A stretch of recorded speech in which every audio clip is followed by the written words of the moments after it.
This is my granddaughter, and she sprained her ankle getting off of her motorcycle. And so I tested the ligaments.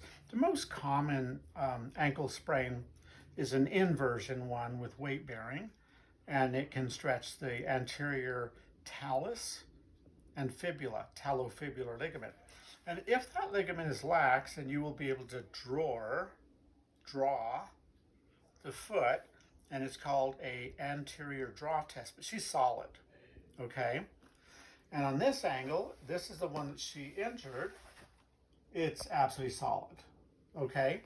Now the second most common ankle injury with an inversion sprain is this one out here, which connects the bottom of the fibula, called the lateral malleolus, connects it to the calcaneus. So it's called the lateral calcaneofibular ligament. And so it checks inversion. Okay, so I'm going to move her heel into the right, and I'm just holding it at the end, and now I'm going to give it a little spring, a little thrust. Did you see it bounce back? Okay, come behind me so they can see the angle.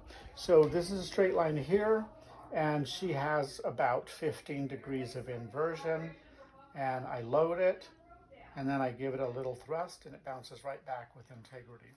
So we come look at this one, and notice that this one, it might be subtle, but I'm seeing about 20 degrees of inversion, and I'm going to do that little tiny thrust spring test, and nothing happens. I can spring it, but it doesn't recoil, okay?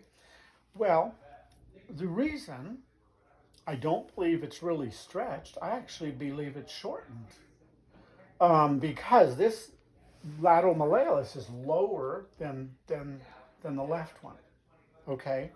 Now, there's only a little tiny bit of up and down movement in the joint here, in the lateral ankle joint, and where the fibular head connects to the tibia.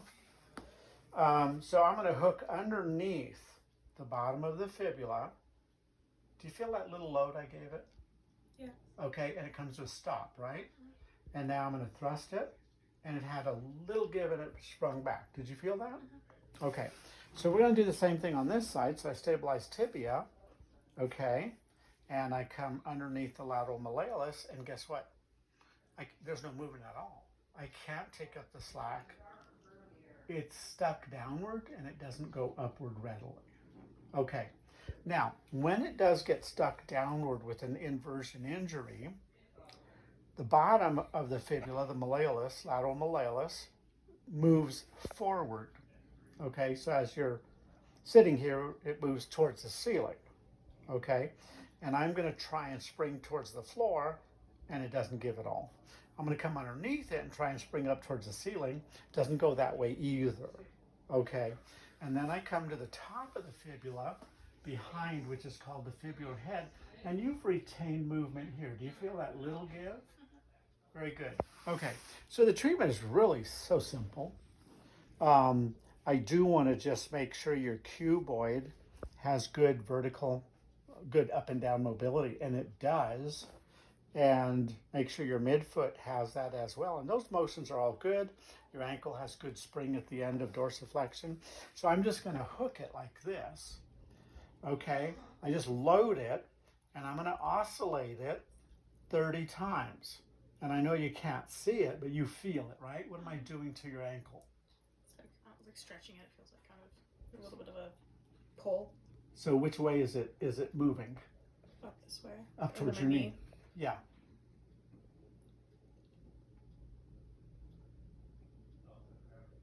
Good, I'll do about 8 more. Okay, so now I'm going to test that inversion again. Okay, it doesn't go quite as far now. And now I'm going to give it a little thrust. What happened? It sprung back. It sprung back, yeah. Could you walk up and down? Keep filming. Just walk up and down the hall halfway and come back and give us some feedback. Interestingly, her balance was, I didn't test it in detail, but she was able to stand on that leg without any quivering. And her strength was not inhibited. You aware of anything? No, it doesn't feel any different. Okay. No. Alrighty. Well, it will serve you better. Okay. And if you were to sustain another sprain, hopefully it wouldn't be as severe. Okay. So thank you. Yeah.